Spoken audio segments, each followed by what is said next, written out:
Hi friends, big boss season 8 శనివారం episode చూశాక మీకు ఎంతమందికి ఎలా అనిపించింది? విష్ణుప్రియ వర్సెస్ సోనియాలో తప్పెవరిది అనిపించింది? విష్ణుప్రియ సిల్లీగా ప్రవర్తిస్తూ ఉంటుంది. విష్ణుప్రియ బిగ్ బాస్ హౌస్కి వచ్చాననే విషయమే మర్చిపోయింది. తన ఇంట్లో ఉన్నట్టు ఫీల్ అవుతుంది. ఎవరికైనా ఇష్టం లేని విషయం ఎందుకు అడగటం?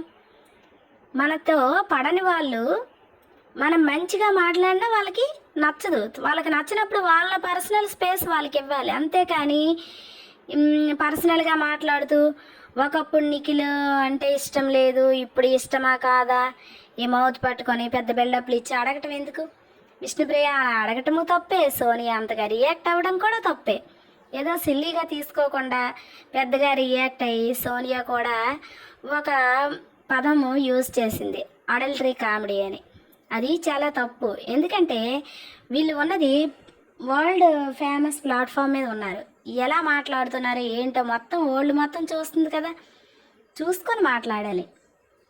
తను అలాంటి మాట్లాడటం, ఏడ్ చేయటం, తిని ఏడుస్తుంటే ఇంకా మళ్ళీ వచ్చి కూడా అదే మాట ఆడుతుంది. విడిచిపెట్టేయాలి, అక్కడికి లాగుతుంది. అక్కడికి ఇంక విడిచిపెట్టకుండా నాగసారి వచ్చాక కూడా కత్తితో పొడిచి ఇదే విషయం విష్ణుప్రియ చెప్పింది. మరి మీకేమనిపించిందో కామెంట్ చేయండి ఫ్రెండ్స్.